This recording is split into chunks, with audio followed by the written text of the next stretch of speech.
Okay, next bit of news, and it's not really a bit. Well, it's the news, but we're using this as a jumping off point to tell a story that you were particularly happy about. Tony Schiavone getting the George Tragos Luthez Hall of Fame Gordon Soley Award. Now, Googled Dutch Mantell, Tony Schiavone, and he talked about you actually very recently on his podcast. And there was one thing with you and one thing with your old partner, Bobby Jaggers. Now, you really enjoyed this, didn't you? Did you watch the clip, or did you just read the transcript? No, I read it, but I did like what he said because he kind of put me over. And I always liked Tony, always, because I was a commentator for something. They called it something. It was me and Tony for about a year. And then when they changed bookers, all of a sudden I got moved over too. I don't know why, because me and Tony were a good team together, because I would add the bullshit and he would add the information, which is what I think a good commentating team does.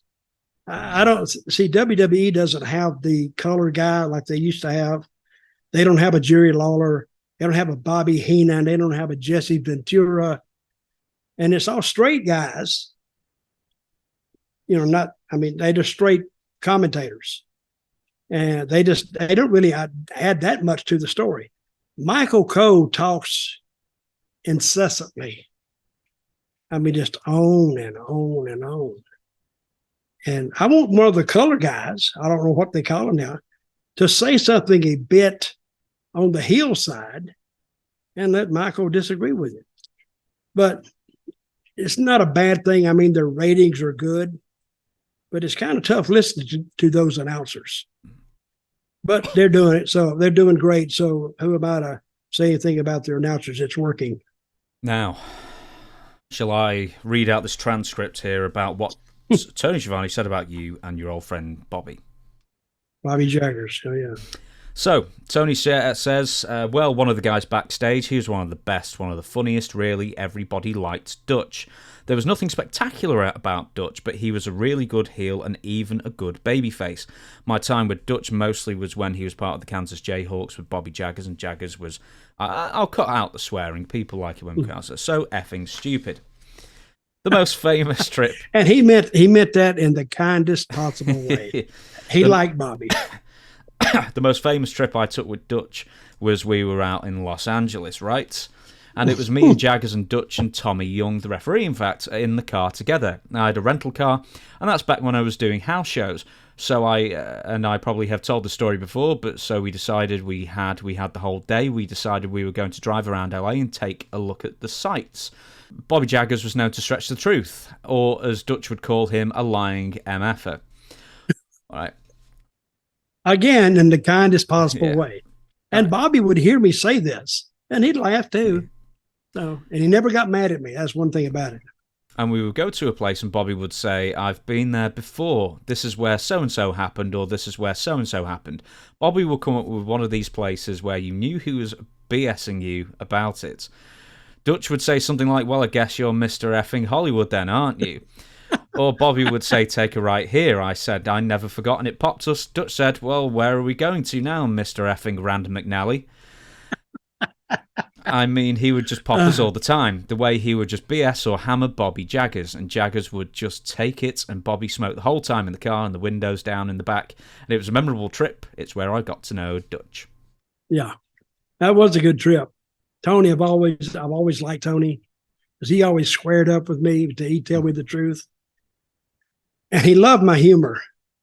So we made a trip. He laughed the whole way. So I'm saying that's what made the trip short. If you enjoy the trip, you forget about the length of it. And that's who you needed to travel with. Somebody could make you laugh, somebody that was entertaining, somebody that was a good talker. That's why the trips were long, but some trips were basically short. So, and Bobby, he's passed on now. Great guy. Sometimes what makes you feel better about yourself is after Bobby died, his daughter wrote me an email. And she said who she was. I forgot her name now. And she says, I just want, my dad's passed on, but I always wanted to know that my dad loved you. That he would come home and he would talk about you. And every time he talked about you, he start laughing. She said, entertaining stories, but I just wanted you to know before that my dad thought the world of you, which meant a lot to me, really. And I wrote her back and, offered my condolences. And Bobby was the type, he was entertaining. You couldn't believe a word he said, but he was entertaining as the son of a gun. He said one time, this is a Tully Blanchard story. See, Bobby he was like kind of a chubby type guy, and he said he could ski. And Tully Blanchard said, bullshit. You can't ski. Don't hand me that shit. I don't believe you. So they went to a lake in North Carolina one day. Somehow both of them ended up at the lake.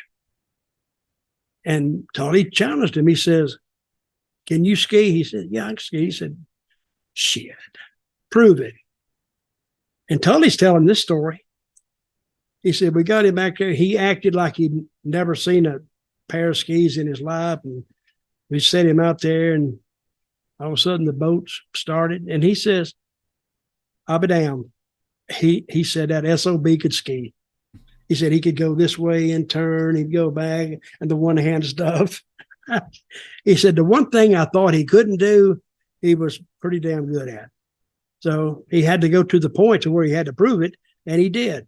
So, Bobby, miss you, buddy. I really do. So, good guy. Good guy. Do you think we could get Tony on one day? Oh, I might. Let me give him he'd be a good guest. I'd like to have him on. Definitely. You know how to get a hold of him? I think I got his number. I might do as well. Let's put it up, and everybody call him. Yeah, put his number up, and put his number up, and all send him the same thing. Tell him I want him on the show, and see if you can get a hold of him.